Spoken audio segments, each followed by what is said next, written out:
Assalamualaikum warahmatullahi wabarakatuh. Selamat siang dan salam sejahtera untuk kita semua. Pertama-tama kami berterima kasih kepada Ibu Setia Ninik Sri Rahayu SPSI selaku dosen pengempu mata kuliah Psikologi Industri dan Organisasi. Dan kami berterima kasih untuk teman-teman kelompok 2 yang telah berpartisipasi dalam mengerjakan tugas Psikologi Industri dan Organisasi. Sebelum masuk ke dalam materi, perkenankan saya untuk memperkenalkan anggota kelompok 2. Yang pertama Trinunensi Boru Ginting, yang kedua Ayuwanda Safitri, yang ketiga Nur Fitri, yang keempat Muhammad Mutasil Firak Asari, yang kelima saya sendiri Mary Seftritami, yang keenam Abi Ridwan, yang ketujuh Francisca Angela Marbun, yang kedelapan Sri Wulandari, dan yang kesembilan Marlin Palayukan. Kemudian saya akan menjelaskan psikologi industri menurut para ahli. Yang pertama menurut Guyon, psikologi industri merupakan studi yang terkait antara hubungan yang terjadi di antara manusia dengan dunia kerja. Yang kedua, menurut Mr. Beck, psikologi industri merupakan ilmu yang mempelajari mengenai tingkah laku manusia di dalam dunia pekerjaan. Yang ketiga, menurut Lum and Tyler, psikologi industri merupakan aplikasi simpel ataupun pendalaman dari fakta serta prinsip psikologi yang mana berkaitan dengan manusia yang ada di dalam konteks industri dan bisnis. Teori psikologi industri, teori klasik. Teori klasik ini mulai berkembang pada abad ke-19 atau sekitar pada tahun 1800-an. Teori ini seringkali disebut dengan teori tradisional atau teori mesin. Teori ini menjelaskan mengenai organisasi sebagai sebuah lembaga tersentralisasi. Yang pertama, teori birokrasi. Teori ini dikembangkan langsung oleh Max Weber. Yang kedua, manajemen ilmiah. Teori ini dikembangkan langsung oleh Frederick Taylor di tahun 1900. Dan yang ketiga, teori administrasi.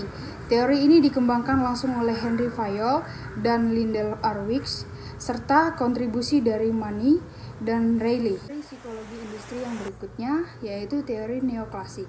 Teori ini seringkali dikenal dengan nama teori hubungan manusiawi.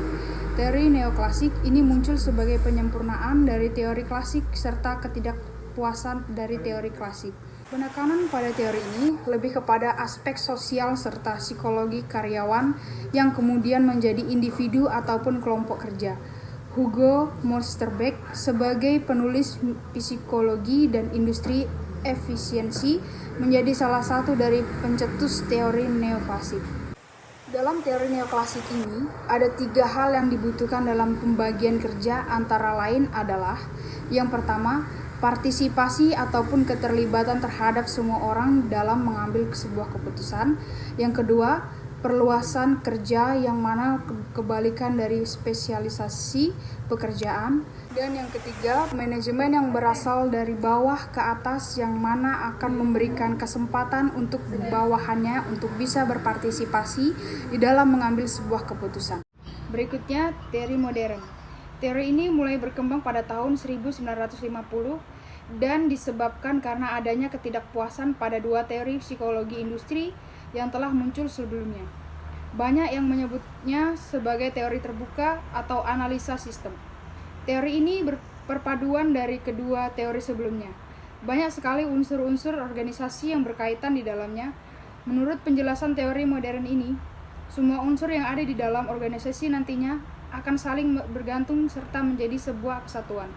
Organisasi merupakan sistem terbuka yang berkaitan dengan lingkungan. Budaya organisasi. Budaya organisasi adalah bagaimana organisasi belajar untuk berhubungan dengan lingkungan yang merupakan kombinasi dari asumsi, perilaku, cerita, mitos, ide, metafora, dan ide lain untuk menentukan apa artinya bekerja dalam organisasi. Jenis budaya organisasi. Jenis budaya organisasi dibagi menjadi 4 bagian. Yang pertama, budaya rasional. Budaya rasional adalah proses informasi individu akan diberikan sebagai sarana tujuan layanan, produktivitas, efisiensi, serta keuntungan atau efek. Yang kedua, budaya ideologis. Dalam budaya ini, proses informasi secara intuitif diterima sebagai sarana revitalisasi atau dukungan eksternal, akuisisi sumber daya, dan pertumbuhan. Yang ketiga, budaya konsensus. Dalam konteks budaya konsensus, diasumsikan bahwa Pemrosesan informasi kolektif adalah cara untuk mencapai tujuan kohesi atau moralitas iklim dan kerja tim. Yang keempat, budaya hierarkis. Dalam budaya hierarkis, pengolahan informasi formal diasumsikan bahwa dianjurkan untuk tujuan yang berkelanjutan, stabil, terkendali, dan terkoordinasi. Karakteristik budaya organisasi. Stephen P. Robbins 2007 menuturkan 7 karakteristik budaya sebagai berikut. Yang pertama, inovasi dan keberanian untuk mengambil risiko, yaitu sejauh mana karyawan diharapkan didorong untuk menjadi inovatif dan mengambil risiko. Yang kedua, perhatian terhadap detail, adalah sejauh mana karyawan diharapkan untuk melakukan ketepatan, analisis, dan perhatian terhadap perincian. Yang ketiga, berorientasi hasil, yaitu sejauh mana manajemen lebih berfokus pada hasil daripada teknik atau proses yang digunakan untuk mencapai hasil ini. Yang keempat, berorientasi kepada manusia, yaitu sejauh mana keputusan manajemen mempertimbangkan efek dari hasil ini pada orang-orang dalam organisasi. Yang kelima, berorientasi pada tim, yaitu sejauh mana aktivitas kerja di organisasi dalam tim daripada individu. Yang keenam, agresivitas. Agresivitas adalah sejauh mana orang agresif dan kompetitif daripada santai.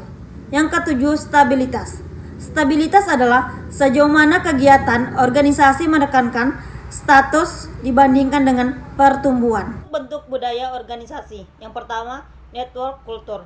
Organisasi memandang anggota sebagai keluarga dan teman, atau high on sociability but low on solidarity.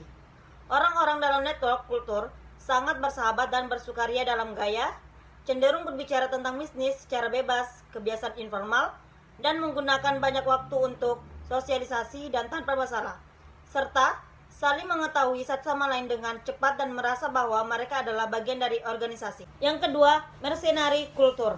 Organisasi berorientasi pada tujuan, low on sociability but high on solidarity. Komunikasi cenderung cepat, langsung, dan dikendalikan dengan cara yang tidak ada yang tidak mungkin.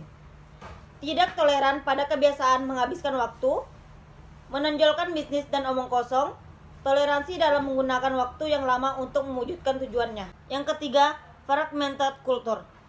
Low on sociability and low on solidarity. Budaya ini menggambarkan orang yang bekerja dengan sedikit melakukan kontak, bahkan tidak saling mengenal, tidak menampakkan identifikasi organisasi, serta cenderung mengidentifikasi dengan profesi di mana mereka diposisikan. Yang keempat, communal culture. High on sociability dan high on solidarity. Anggota organisasi sangat bersahabat dan bergaul, baik secara pribadi maupun secara profesional. Umumnya terjadi pada perusahaan yang menggunakan teknologi tinggi. Individu dalam organisasi cenderung berbagi banyak hal, komunikasi mengalir dengan sangat mudah, mereka mengenakan logo perusahaan, hidup dalam kepercayaan perusahaan, dan membela perusahaan dari orang lain. Berikut ini adalah contoh budaya organisasi. Yang pertama, kerapian administratif. Budaya organisasi dalam hal kerapian administratif merupakan aspek yang harus diperhatikan dalam organisasi, baik itu dalam hal surat menyurat, manajemen keuangan, pendapatan karyawan, barang masuk atau keluar, dan lain-lain. Yang kedua, disiplin. Disiplin adalah contoh dari budaya organisasi yang melekat di mana-mana, baik dalam individu atau kelompok, di mana disiplin adalah karakteristik sifat orang atau kelompok yang sukses. Yang ketiga, distribusi otoritas yang jelas. Ini adalah kunci yang dapat menentukan keberhasilan kinerja di perusahaan. Jika tidak ada pembagian kekuatan kinerja, mungkin anggota atau karyawan yang di perusahaan akan bingung yang mana yang dilakukan atau dikerjakan dan mana yang tidak. Yang keempat, inovasi. Sebagian besar budaya organisasi akan memajukan anggota tim untuk melahirkan ide-ide kreatif dan inovasi baru. Tujuannya adalah untuk dapat memajukan organisasi. Contoh budaya organisasi dalam perusahaan. Yang pertama, perusahaan Lion Air. Didirikan oleh Kusnan dan Rusky Kirana. Perusahaan maskapai penerbangan Lion Air memiliki reputasi budaya organisasi yang cukup baik. Faktanya, Rusdy sering melakukan pertemuan informal dengan para karyawan untuk mendiskusikan ide-ide yang dapat meningkatkan pengembangan perusahaan. Budaya transparansi ini sering dipuji dan menjadi inspirasi bagi para karyawannya. Yang kedua, perusahaan Google. Ada Google menjadi salah satu perusahaan yang diimpikan oleh banyak orang.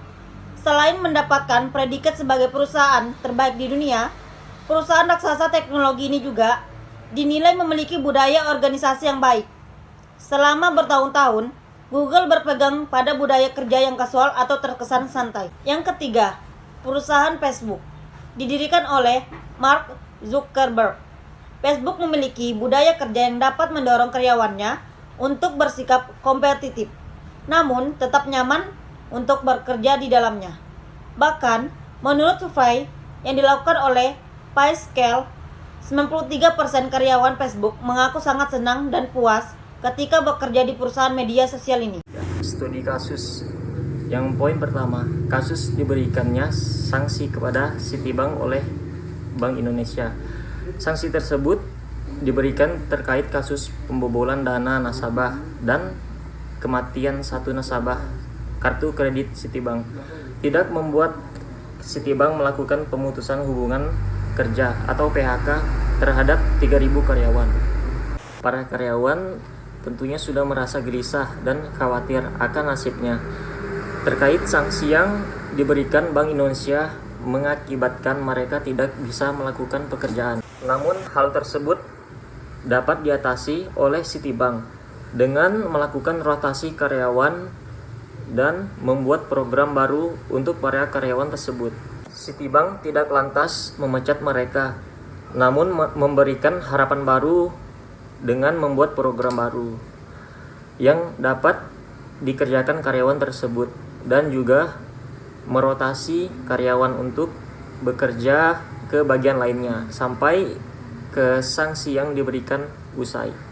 Solusi yang dilakukan Citibank untuk mengatasi permasalahan sanksi yang diberikan oleh Bank Indonesia dinilai cukup baik karena perusahaan berusaha untuk tidak memecat karyawan bagian akuisisi tersebut. Studi kasus yang kedua, beberapa perusahaan yang mengalami permasalahan dalam menjaga retensi atau jumlah karyawan yang ada dalam perusahaan. Bahkan di sebagian perusahaan besar justru dengan semakin meningkatnya bisnis perusahaan tersebut akan dibarengi dengan tingginya tingkat turnover dari karyawan perusahaan tersebut. Turnover adalah keluarnya tenaga kerja dari tempat ia bekerja, menurut Munandar tahun 2001. Turnover yang tinggi juga dapat disebabkan oleh beberapa sebab, yaitu tidak adanya pengembangan kompetensi yang memadai. Seiring dengan tumbuh dan berkembangnya organisasi, semakin besar tingkat kesulitan dan beban kerja yang dimiliki oleh karyawan. Bila beban kerja ini tidak dapat dikelola dengan baik, maka karyawan akan merasa sangat kesulitan dan dituntut untuk melakukan pekerjaan di luar batas kemampuan mereka. Jam kerja yang terlalu panjang juga bisa menyebabkan stres. Adanya ketersediaan lowongan pekerjaan yang lain. Bila seseorang pegawai sudah merasakan ketidakpuasan dan ketidaknyamanan di tempatnya bekerja, maka akan besar kemungkinan dia akan menerima lowongan pekerjaan lain yang dianggap akan bisa lebih memuaskan bagi dirinya.